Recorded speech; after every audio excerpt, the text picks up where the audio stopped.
It all clicked into place the moment I found out he was my uncle. Every slight, every unfair comparison suddenly made a twisted kind of sense. Or was it just a new excuse for an old hurt? My name is Alex, and for my entire life, I've been the runner-up in a two-person family. My family's biggest secret, the one they guarded with a quiet, suffocating diligence, was that the person I grew up calling my brother wasn't my brother at all. Liam was always the sun, and I was just a planet caught in his orbit, reflecting a lesser version of his light. Our parents, or rather, my parents, made sure of it. I remember my 10th birthday. I'd been begging for a telescope for months, circling one in a catalog until the paper wore thin. Liam, who was already 12, wanted a new gaming console that had just been released. When the day came, I unwrapped a sensible new coat and a book about astronomy. To help you learn before you get a real telescope one day, Dad had said with a pat on my head that felt more like a dismissal. An hour later, they brought out a giant, gift-wrapped box for Liam. It was the console. "We just couldn't wait for your birthday, sport," Mom had beamed, ruffling his hair. He wasn't even the birthday boy. He just got the prize. It was always like that. His wants were needs, and my needs were suggestions they'd get to later. He got the front seat, the bigger room, the benefit of the doubt. I got the leftovers. I thought it was because they loved him more. I never imagined it was because they owed him more. The truth didn't come from my parents, of course. They would have taken it to their graves. It came from Grandma on a Sunday afternoon that smelled of roast chicken and fading disinfectant. She's getting on in years, and the filters between her memories and her mouth have started to fray. We were looking through an old photo album, the plastic pages crinkling with age. She pointed a trembling finger at a faded picture of a teenage girl with my mom's eyes, holding a bundled-up baby. Liam. "I remember that day," she'd said, her voice a soft, papery whisper. "Your mom was so scared, so brave. It was hard, bringing your uncle home with your grandpa being the way he was."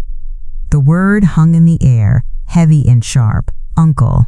My dad, who had been reading the paper across the room, went rigid.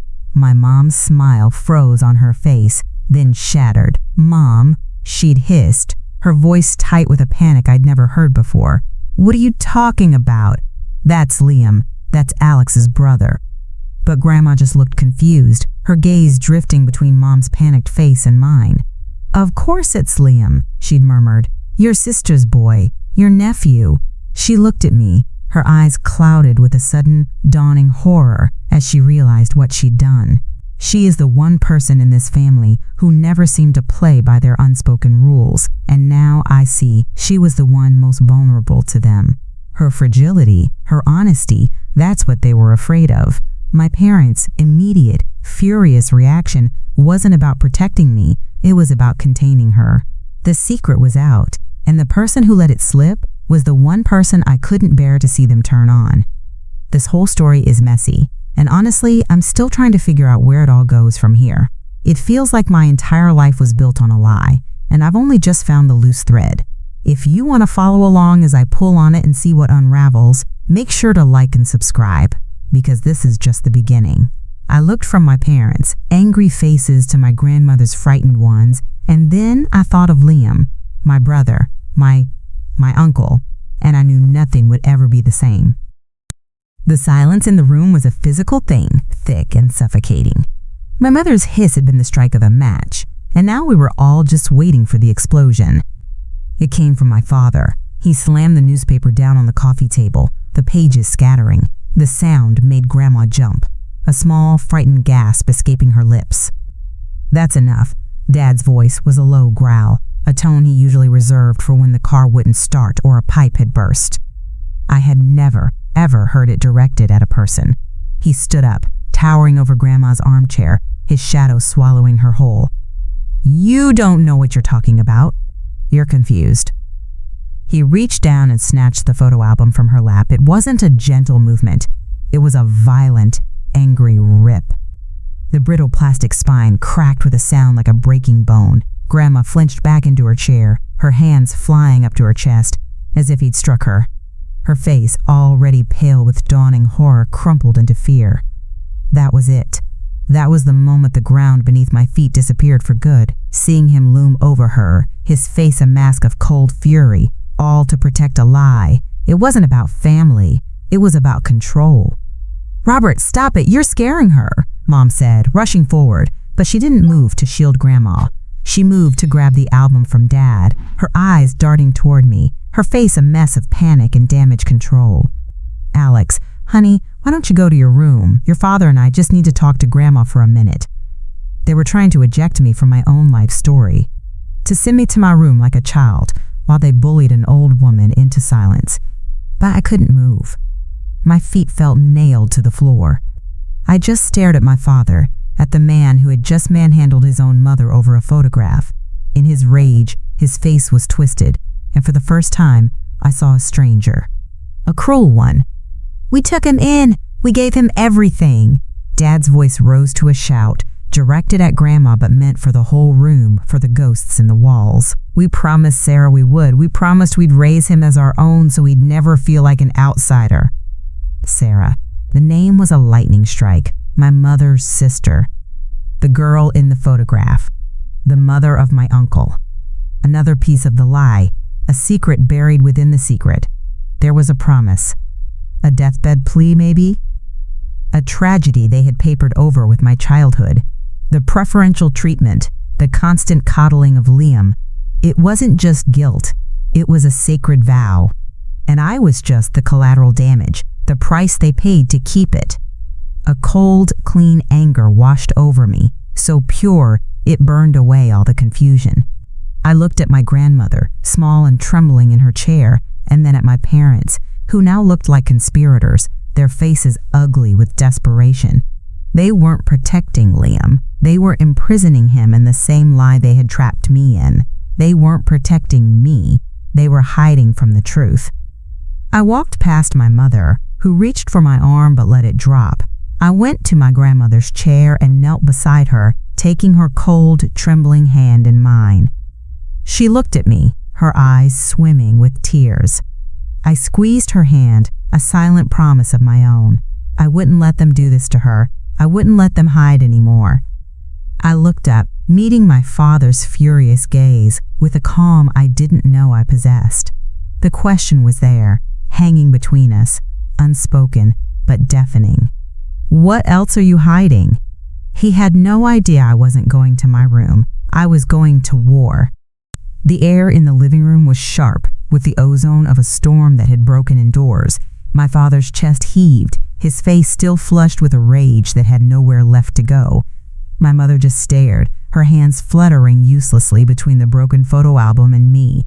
They were waiting for me to break, to cry, to run to my room as ordered. Instead, I gave my grandmother's hand one last, firm squeeze, stood up, and walked out the front door without a word. I didn't know where I was going, I just knew I couldn't breathe their air anymore. The next morning, the house was a minefield of forced pleasantries. My parents acted as if nothing had happened, their smiles as brittle as sugar glass. It was more terrifying than the shouting. At school, the bell for first period felt like a starting gun. Instead of heading to chemistry, I walked straight to the guidance counselor's office. Mr. Harrison's room was an oasis of beige calm, filled with pamphlets on career planning and stress management. He was a kind man with a tired face who always seemed to be nursing a lukewarm cup of coffee. He listened patiently, his pen making soft scratching sounds on a legal pad as I laid it all out. I told him everything.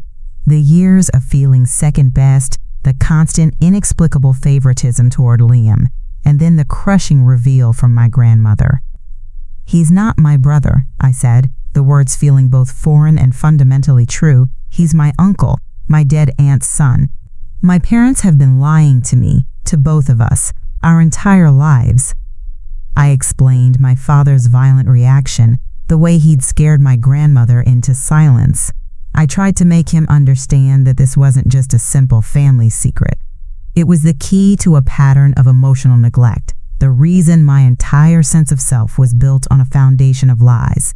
I was looking for a lifeline, an adult, in a position of authority, to say, yes, this is wrong, they can't do this to you. He stopped writing and steepled his fingers, looking at me over the top of his glasses. "Alex," he began, his voice gentle, measured. That's a very complex family situation. It sounds incredibly difficult." He took a sip of his coffee. "But you have to try and see it from their perspective. They took in their nephew, your uncle, after a tragedy. They chose to raise him as their own son, to give him a stable, loving home, to make sure he never felt like an outsider. In its own way, that's a deeply compassionate act." The air went out of my lungs. He was reframing it, polishing their lie until it shone like a noble sacrifice. "But what about me?" I whispered, my voice cracking. "They made me the outsider in my own home." "Feelings aren't always facts, Alex," he said, leaning forward with an air of practiced sincerity. "Sometimes when we feel hurt, we interpret everything through that lens. It sounds to me like your parents have been under an immense amount of pressure, trying to honor a promise to a lost loved one. Have you considered that what you saw as favoritism was just them trying to overcompensate? To give your uncle the extra support they felt he needed? He recommended family therapy. He gave me a pamphlet. He told me to open a dialogue with my parents. He used all the right words, but what he was really saying was that this was a family matter, a private issue. He was saying I was being dramatic. The system I had run to, the one place I thought might have rules for this kind of thing, had looked at the fire in my life and told me it was just a misunderstanding about the thermostat. I walked out of his office feeling colder and more alone than I had kneeling on the floor of my living room. A new kind of fear began to creep in, a chilling certainty that there was no one to call, no one to tell. Mr. Harrison hadn't just failed to help me, he had validated my parents' narrative. He had armed them. Now, if I ever brought this up again, they could simply say I was being sensitive, that even the school counselor thought they'd done a compassionate thing. They hadn't just imprisoned Liam and me in a lie. They had soundproofed the walls. I didn't go back to class. I walked out of the school, past the laughing groups of students who had no idea their world could be dismantled in a single afternoon, and just kept walking. Mr. Harrison's placating words echoed in my head, a gentle, condescending rhythm of betrayal. A deeply compassionate act. Feelings aren't always facts. He hadn't just dismissed me, he'd handed my parents a shield and a sword, all wrapped up in the language of therapy. When I finally got home, hours later, both my parents' cars were in the driveway. A knot of ice formed in my stomach. They never came home from work this early. I pushed open the front door to find them sitting on the living room sofa, waiting. They weren't shouting. Their faces were masks of calm, resolute disappointment, which was 1,000 times more terrifying. "Mr. Harrison called," my father said, his voice flat. He didn't even look at me, just stared at the blank television screen as if it held some profound wisdom. "He told us about your conversation." My mother spoke next, her voice dripping with a sickly sweet sorrow that made my skin crawl. "He was very understanding, Alex. He sees what we were trying to do. He told us he explained to you how we were just trying to give Liam a stable, loving home." She folded her hands in her lap, a portrait of beleaguered martyrdom. "He agrees it was a compassionate thing to do." There it was, the validation, the official stamp of approval on their lie. They had an expert on their side now. I was no longer a person with legitimate pain. I was a problem to be managed. "We're worried about you," Dad continued, finally turning his head to pin me with a heavy stare. "And we're worried about you upsetting Liam. This secret has been kept for his protection. For his entire life, you don't have the right to disrupt that." "So I'm supposed to just pretend it never happened?" I shot back, my voice trembling. "Pretend Grandma didn't say it? Pretend you didn't smash the photo album and scare her half to death?" "What you need to do," my father said, standing up, "is stop this crusade. You're acting like a child who isn't getting their way." He walked toward me, and I instinctively took a step back. He stopped, holding out his hand. "Give me your phone." I stared at him, dumbfounded. "What?" "Your phone. And your laptop. We'll be holding on to them for a while," he stated, as if discussing the weather. "Until we feel we can trust you not to spread this story or cause any more trouble." It wasn't a request. My safe space, my one connection to the outside world, to my friends, to a reality outside these 4 suffocating walls, was being confiscated. Arguing was useless. I could see the finality in his eyes. Numbly, I pulled the phone from my pocket and handed it over. I watched him place it on the mantelpiece like a trophy. Later, I'd go to my room and find my laptop gone from my desk. But the real violation came after dinner. While I was sullenly washing dishes, my mother went into my room. I knew because when I went back, the door I'd left slightly ajar was closed. A book on my nightstand was crooked. The drawers of my desk weren't shut quite right. They had searched my room. They had gone through my things, my private journals, my sketchbooks, every last corner of the one place that was supposed to be mine. They were looking for evidence, for allies I might have made, for any sign that I was continuing my rebellion. But what they'd really done was declare that no part of my life was off limits. There were no more boundaries. They had failed to contain the secret, so now they would just contain me. The lie wasn't just about my uncle anymore, it was about everything. It was a living, breathing thing in our house, and its survival now required my total submission. The cold certainty I'd felt in the counselor's office solidified into something harder. There was no one to call for help. They had soundproofed the walls from the outside, and now they were taking over the inside. The days that followed were a masterclass in psychological warfare. My prison had no bars, only the suffocating weight of my parents, constant, silent vigilance. My confiscated phone sat on the mantelpiece, a monument to my failed rebellion. My laptop was gone. My world had shrunk to the size of this house, and within it, I was a ghost they watched to make sure I didn't rattle any chains. They spoke to me in carefully pleasant tones, asking about a school day they knew I'd spent under a cloud of suspicion. They never mentioned Mr. Harrison or the secret again. They didn't have to. The threat was the silence itself. Liam was the most painful part of it all. He moved through the house with his usual oblivious grace, confused by my sullen withdrawal but unable to pinpoint the cause. He'd try to joke with me, to get me to play a game, and I'd just turn away, the words I couldn't say clawing at the inside of my throat. He thought I was angry with him. In a way, I was. I was angry that he was so comfortable in a life that was choking me, angry that he didn't see the lie we were both living. But mostly, I was angry at my parents for making me hurt him with my silence. The opportunity came on a Saturday night. It was their wedding anniversary. Under normal circumstances, they would have dragged us along to some stuffy restaurant. But these weren't normal circumstances. They needed to get out, to pretend for a few hours that they were a normal, happy couple, and not the wardens of a family-sized prison. "We'll be back by 11, Mom said, her voice tight as she put on her earrings. "There's money for pizza. Just try to get along." The unspoken addendum hung in the air. "Don't you dare cause any more trouble." The moment the front door clicked shut, the house exhaled. For the first time in a week, I wasn't being watched. The silence was different now. It wasn't an oppressive presence, but an open space, an opportunity. My heart started to pound a heavy, deliberate rhythm against my ribs. This was it. I couldn't spend the rest of my life like this, a hostage to their fear. They had taken away my voice to the outside world, but they hadn't taken it away in here. Not yet. My target was their bedroom. I slipped upstairs, my socked feet silent on the runner. I'd seen my father hide the broken photo album on the top shelf of his closet, behind a stack of old sweaters. My hands were shaking as I pulled it down. The spine was still cracked, a jagged wound. I opened it carefully, the crinkling plastic sounding like a scream in the quiet. I flipped past photos of my own awkward childhood, my own forced smiles, until I found it. The faded picture of the teenage girl with my mother's eyes, holding a baby, my Aunt Sarah, and Liam. I pulled the photo from its plastic sleeve. It felt warm in my hand, a fragile piece of the truth. This was my right. This was his right. My father's words echoed in my head. You don't have the right to disrupt his life. But what about the right to live an honest one? I walked down the hall to Liam's room. The door was open. He was sitting on his floor, controller in hand, eyes fixed on the screen.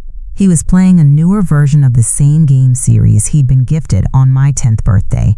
The injustice of it all, the whole curated arc of our lives, felt so clear in that one simple image. He was still getting the prize. He just had no idea what it was costing both of us. He must have sensed me standing there. He paused his game and looked up, his brow furrowed in a way that was so familiar it ached. "What's up?" he asked. "You've been acting weird all week." My throat was dry. My carefully planned words evaporated. All I had was the cold, clean anger that had been my only companion for days, and the flimsy square of photographic paper in my hand. I stepped into his room, into the orbit I had been forced into my whole life, and held it out to him. "I think you need to see this," I said, my voice barely a whisper. "We need to talk about her. About your mom." Liam took the photograph, his eyes flicking from my face to the faded image. He turned it over in his hands, a faint smile touching his lips. "Okay, it's Mom as a teenager. Cool. What's the big deal?" "That's not Mom," I said, and my voice was steady, colder than I expected. "Look at her eyes. They're Mom's, but it's not her. That's her sister, Sarah." His smile vanished. He looked back at the picture, his brow knitting in confusion. "Mom doesn't have a sister. She was an only child." "No," I said, taking a breath. "She wasn't." I pointed to the baby bundled in the girl's arms, the baby he didn't recognize as himself. "That's our aunt. And that's you, Liam. She was your mother." The words landed in the room and detonated. He stared at me, his face a canvas of disbelief, slowly curdling into anger. "What are you talking about? Are you insane? You're just jealous. You've always been jealous." He shoved the photo back at me, his hand shaking. "Mom and Dad love me. They've always taken care of me." "That's what I'm talking about." My voice cracked, all the years of resentment pouring out. "The new console on my birthday, the bigger room, the front seat, everything. Don't you get it? It wasn't because they loved you more. It was because they weren't your parents. You're my uncle, Liam. They were keeping a promise to their dead sister, and I was just the cost of it." He recoiled as if I'd slapped him. The word uncle hung between us, grotesque and unbelievable. "You're lying," he whispered, his eyes wide with a desperate, wounded plea for it not to be true. "You're making this up to hurt me." Before I could answer, a key turned in the front door. A wave of ice water washed through me. They were home, early. The sound of their cheerful chatter from the foyer died the instant they saw us standing in the doorway of Liam's room. My mother's face went white. My father's gaze locked onto the photograph still clutched in my hand, and his face became a thundercloud. "Alex," he snarled, his voice a low, dangerous rumble. "What did you do?" Mom rushed forward, her hands fluttering. "Liam, honey, don't listen to him. Alex is he's been having a hard time. He's confused." But it was too late. The lie was too big to stuff back in the box. Liam looked from my face to theirs, his expression shattering as he saw the raw panic in our mother's eyes and the undisguised fury in our father's. The truth was written all over them. "Is it true?" Liam's voice was barely audible, a ghost of a sound. He looked at the woman he had called Mom his entire life. "Is she my mother?" My mother's face crumpled, a sob catching in her throat. That was all the answer he needed. My father took a step forward, his fists clenched. "We did it for you," he roared, his voice cracking the artificial peace of our home. He wasn't looking at me anymore. His rage was aimed squarely at Liam. "We promised Sarah on her deathbed. We gave you everything. We gave you our name, our home. We sacrificed so you would never, ever have to feel like you didn't belong." Liam just stared, his face numb with shock. The confession hung in the air, thick with the stench of martyrdom.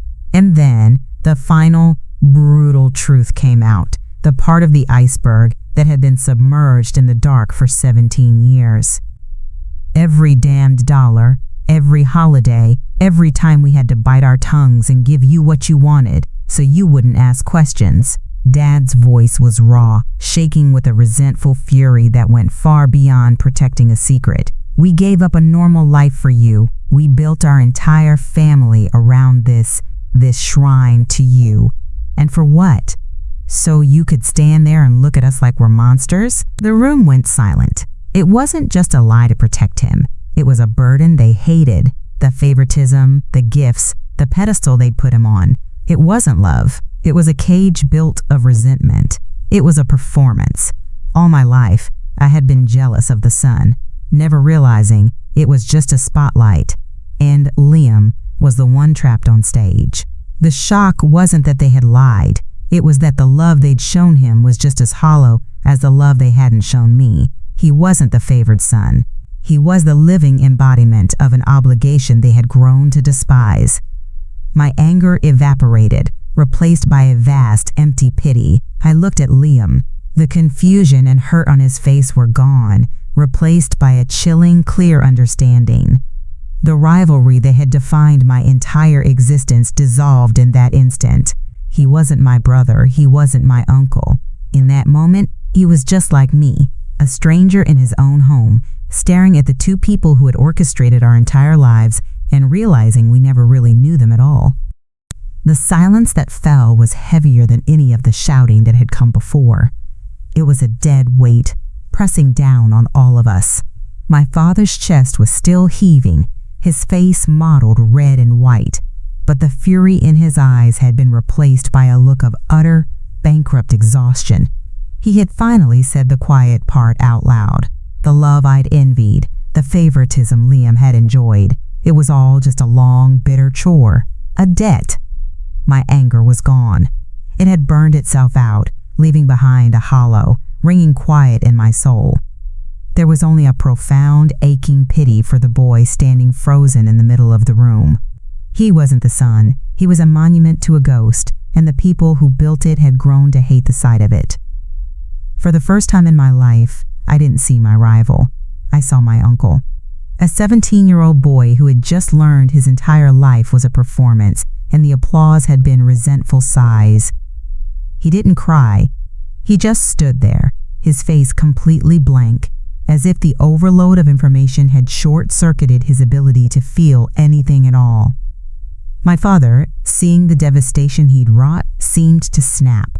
His rage, having nowhere else to go, surged back to life. "This is what you wanted, isn't it?" he spat, turning on me.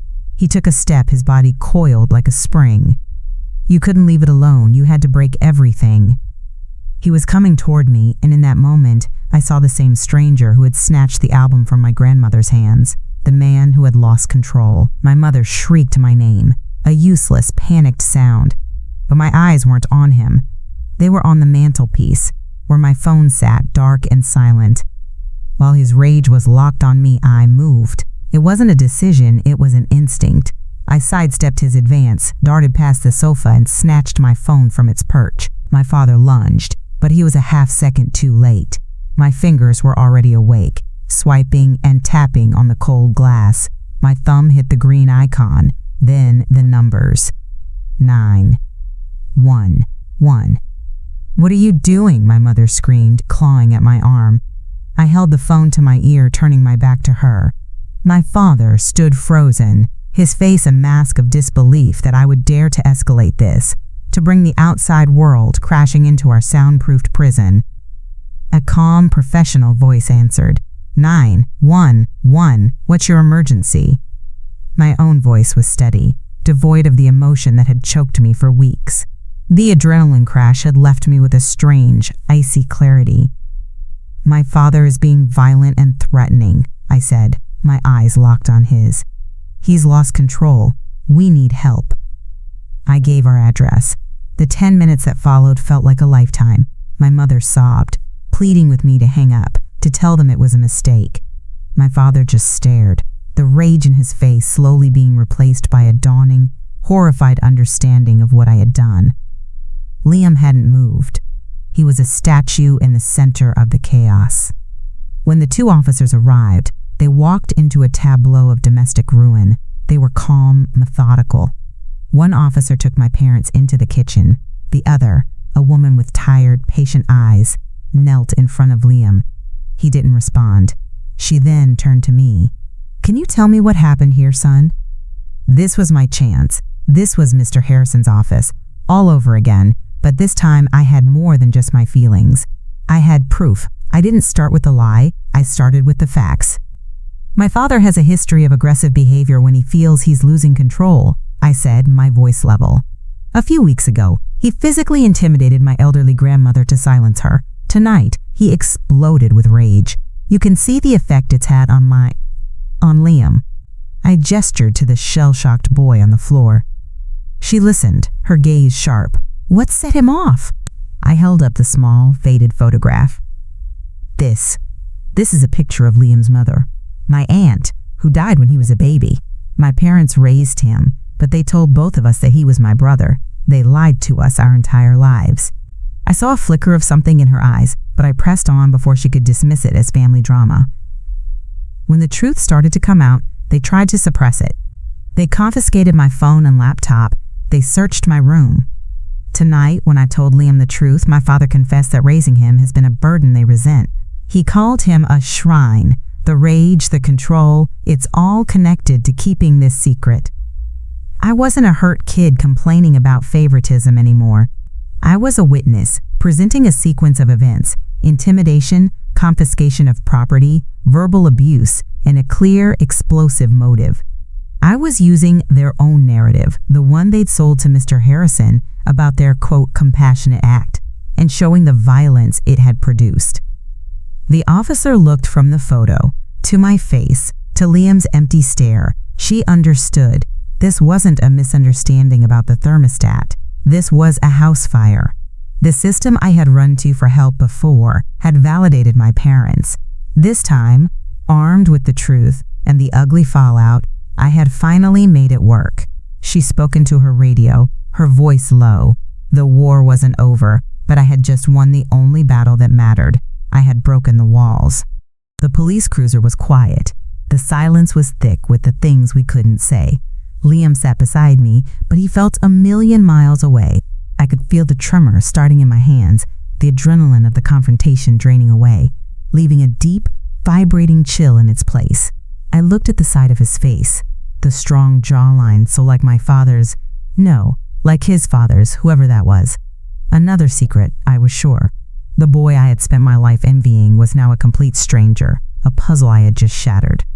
I wanted to say something, anything, but what could I say? I'm sorry I detonated your entire identity. Grandma opened the door in her nightgown, her face etched with worry. Officer Cardenas explained the situation in low, professional tones.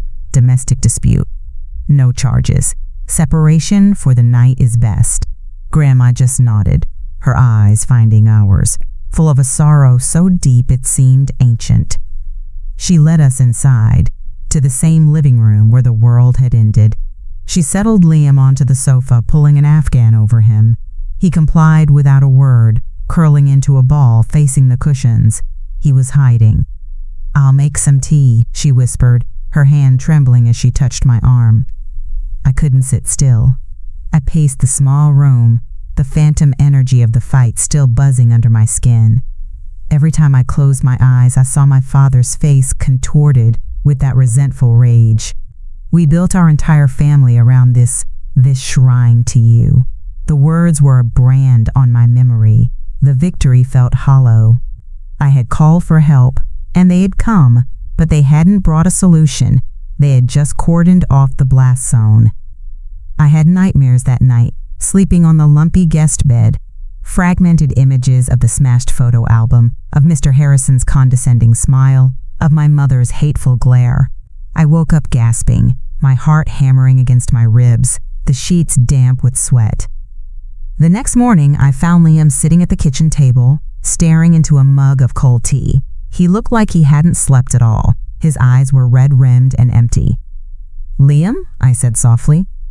He didn't look up. "I know this is. I can't even imagine," I stammered, "but we'll figure it out. Together." He finally lifted his head, and the emptiness in his eyes was gone. It was replaced by a cold, quiet fury that was terrifyingly familiar. It was my father's fury, but without the noise.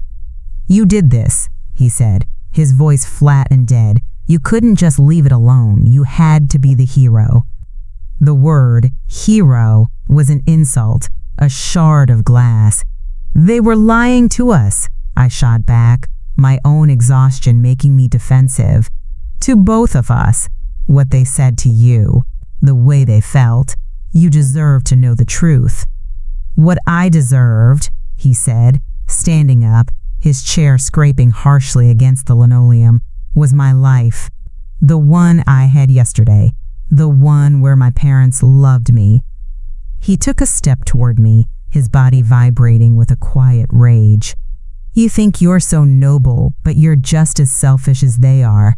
You hated that I had something you didn't, and you couldn't wait to rip it away from me. You didn't do this for me, Alex. You did it for you. He turned and walked out of the kitchen, leaving me standing there, poleaxed. The bond between us, the twisted, competitive thing that had defined us, was gone. But it wasn't replaced with brotherhood. It was replaced with this, accusation and a chasm of pain. I had freed my uncle from his gilded cage, only to have him turn and blame me for telling him it was never a palace. The truth hadn't set us free. It had just given us new walls to build between us. Liam's words hung in the silence of my grandmother's kitchen, sharper than any of the broken pieces of my old life. You did it for you. The accusation landed with the force of a physical blow, knocking the wind out of me. He was wrong. He had to be wrong. But watching his retreating back, the rigid line of his shoulders, a mirror of our father's anger, a sick, creeping doubt began to poison the hollow space in my chest. Had I just been selfish? Was this whole crusade just a tantrum, as my father had claimed, acted out on a catastrophic scale? I stood there for a long time, my hands gripping the edge of the counter. The linoleum felt cold through my socks. My grandmother came in, her face a roadmap of worry, and placed a hand on my back. I flinched. I couldn't be touched. I couldn't be comforted. Comfort felt like a concession that Liam was right. A different kind of anger began to smolder in the pit of my stomach, cold and clear. It wasn't the hot rage I'd felt at my parents, but a focused, icy fury. Liam's accusation, my father's words, my mother's sobs, they were all symptoms. The disease had been diagnosed weeks ago in a beige office that smelled of stale coffee. Feelings aren't always facts, Alex. Mr. Harrison's gentle, patronizing voice echoed in my head. He had looked at the fire and called it a trick of the light. He had told me my pain wasn't real. He had given my parents the shield they'd used to corner me. I pulled away from my grandmother's touch. I have to go out, I said, my voice flat. I didn't wait for her to ask questions. I walked out of her house and started toward the school. It was Monday morning. I had the police report number Officer Cardenas had given me scrawled on a napkin in my pocket. I had my father's confession seared into my brain.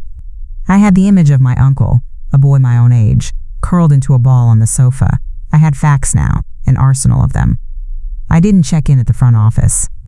I walked down the familiar hallway, the cheerful posters about school spirit and college applications looking like artifacts from another civilization. I didn't knock on Mr. Harrison's door. I opened it and walked in. He was on the phone, but his voice trailed off when he saw me. He looked startled, his face tightening with a professional concern that now looked like cowardice. "Alex," he said, quickly ending his call. "I'm glad you came in. I heard there was some trouble at home. Your mother called." "Stop," I said. The single word cut him off. I walked to the chair opposite his desk but didn't sit. I wanted to stand. I came here to finish the conversation we started. He steepled his fingers, falling back on his practiced, therapeutic posture. "Of course. I'm here to listen." "No," I said, my voice dangerously quiet. "You're here to listen to the facts. Because last time, you told me my feelings weren't facts. So here they are. Fact. A few hours after you explained to my parents how compassionate their lie was, they confiscated my phone and my laptop. Fact. They searched my room, going through every private thing I owned to ensure I couldn't tell anyone else. They were emboldened, Mr. Harrison. Your validation gave them permission to escalate." His composure flickered. A line appeared between his eyebrows. "Alex, that's a serious—" "I'm not finished," I cut him off. "Fact. On Saturday night, I told my uncle the truth, and my parents came home and confirmed it. My father confessed that raising him wasn't an act of love. He called him a shrine built to his dead sister. He screamed that he was a burden they resented. He said they'd sacrifice their lives for him. He said it all right to his face." I let that sink in, watching the blood drain from Mr. Harrison's face. He looked from me to the pamphlets on his desk, as if they might offer a script for this. They didn't. Fact, I continued, my voice hardening. My father then became physically threatening. I had to call 911. The police came to my house. They separated us for the night. That's why I'm not at home. There is an official police report. Is that a fact for you, Mr. Harrison? Or is that just a feeling? He was speechless. He just stared at me, his mouth slightly agape. The kind, condescending man was gone. In his place was a bureaucrat who had just realized the carefully managed case on his desk had exploded, and his fingerprints were all over the shrapnel. You told me they performed a deeply compassionate act, I said, leaning forward and placing my hands on his desk. Your professional assessment was that my family needed a dialogue. The reality is, I was a child reporting emotional abuse and a pattern of control, and you told me I was oversensitive. You armed my abusers. You failed, and your failure almost got someone seriously hurt. He finally found his voice, a choked, reedy sound. Alex, I am mandated to report. Yes, I said, straightening up. You are. You were mandated to report then, too. Now you're just doing it because there are police involved. I don't need your help anymore. I came here to make sure you understood the consequences of dismissing a kid who tells you his home is a prison. I came here so that next time, when someone is sitting in that chair where I was, you see a person, not a problem you can solve with a pamphlet. I turned and walked out of his office, leaving him in the ruins of his beige, orderly world. I hadn't fixed anything with Liam. I hadn't made my parents understand. But I had taken the system that failed me and forced it to look at its own reflection in the wreckage. Liam was right about one thing. I had done it for me. I had to. It was the only way to prove that I wasn't insane, that the pain was real, and that I had a right to fight back. 2 months, 144 therapy sessions if you counted mine, Liam's, and the excruciating family mediation appointments my parents were mandated to attend. We lived at Grandma's now, a permanent arrangement brokered by a social worker with tired eyes and an endless supply of manila folders. Our old house, the one I'd called home my entire life, sat empty most days, a crime scene no one wanted to clean up. Liam and I moved around each other like ghosts in the small house, the silence between us a constant, low hum of accusation. His words from that first morning, "You did it for you," had become the unofficial soundtrack to my new life. My therapist, a woman named Dr. Anya, said I needed to accept my motives might have been complicated, that I could have acted out of both a need for justice and a lifetime of personal hurt. It didn't make the sting of Liam's judgment any less sharp. He saw me as the saboteur of his life, not the liberator. I had taken away the comfortable lie and left him with a truth he hated. The day came when we had to go back. We had to pack our rooms to officially move our lives from that house to Grandma's. My mother had arranged to be out, a small mercy. My father was a non-issue. Part of the agreement was that he wouldn't be there if we were. We drove over with Grandma, the three of us silent in her old, rattling sedan. The house smelled stale, like a memory no one had aired out. I walked straight to my room, ignoring the living room, where it had all imploded. The door was ajar, just as I'd left it. The drawers of my desk were still slightly crooked from their search. 2 months ago, that sight had filled me with a feeling of violation. Now, it just looked pathetic. I pulled out the empty cardboard boxes we'd brought and started, methodically, to pack. I was dismantling the set, taking ownership of my own story by boxing it up. Tucked away on my bookshelf, behind a row of fantasy novels, was the astronomy book they'd given me for my 10th birthday. To help you learn before you get a real telescope one day. I ran my hand over the glossy cover, a diagram of the solar system with a cartoonish Saturn on it. The memory of that day was once a simple, sharp pain, the sting of being second best, of watching Liam unwrap the gaming console I knew he'd get. It was one of the foundational bricks in the wall of my resentment. But holding the book now, I saw it differently. I saw my parents trapped in a promise to a dying sister, desperately trying to build a world for her son where he never felt like an outsider. I saw them buying that console not out of love for Liam, but out of a terrified obligation.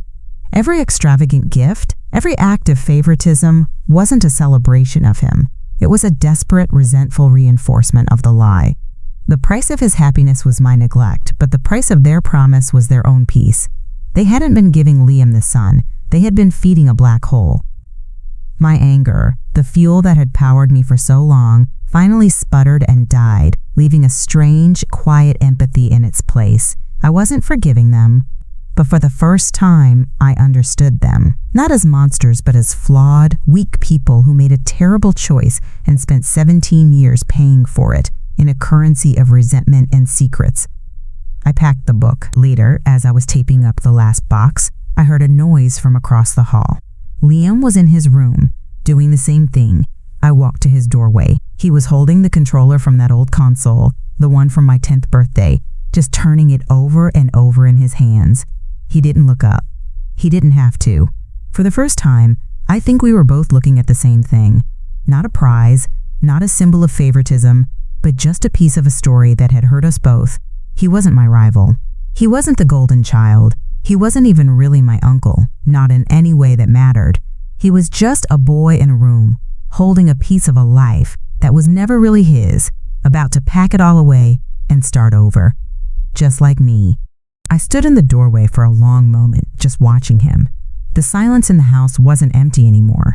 It was filled with the ghosts of 17 years of unspoken things. He finally looked up, his eyes meeting mine.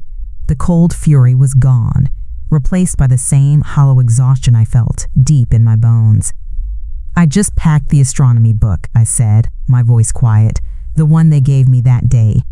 A flicker of understanding passed over his face. He looked down at the controller in his hands, then placed it gently into a box filled with old games and jerseys. He was packing away the evidence, too. "I spent my whole life being jealous of my brother," I continued, taking a hesitant step into the room, "and you spent your whole life being their monument. Both of those things were a lie, and I'm sorry, Liam. I'm sorry for the pain that the truth caused." He didn't answer, just ran a hand through his hair in a gesture of weary frustration that I'd seen 1,000 times. His accusations still hung in the air between us. "You did it for you." "You were right," I admitted, and the words felt like letting go of a heavy stone I hadn't realized I was carrying that morning at Grandma's. "You were right. I did do it for me. I had to. I had to know that the hurt was real, that I wasn't crazy. It was selfish. But it was also the only way I could find the truth. Our truth." I looked at him, this stranger who shared my entire history. The rivalry was gone. The brotherhood was a fiction. All that was left was the one, undeniable fact that started it all. "I don't know how to be your brother anymore. I don't think I ever really was," I said. "But you're my uncle. That's real. It's maybe the only real thing in this whole mess. It's not about age or who's in charge. It's just a connection, one that isn't part of their lie. Maybe that's where we can start." I wasn't asking him to be a traditional uncle. I was offering him a different box to put our relationship in. Not brothers, not rivals, but something new. Something we could define for ourselves, free from the weight of our parents' baggage. He was quiet for a long time. Then he gave a slow, small nod. He taped his box shut with a loud rip that felt final. "It's been 6 months now. Liam and I still live with Grandma. We talk. Sometimes about video games or school, stupid things. Sometimes about the bigger things.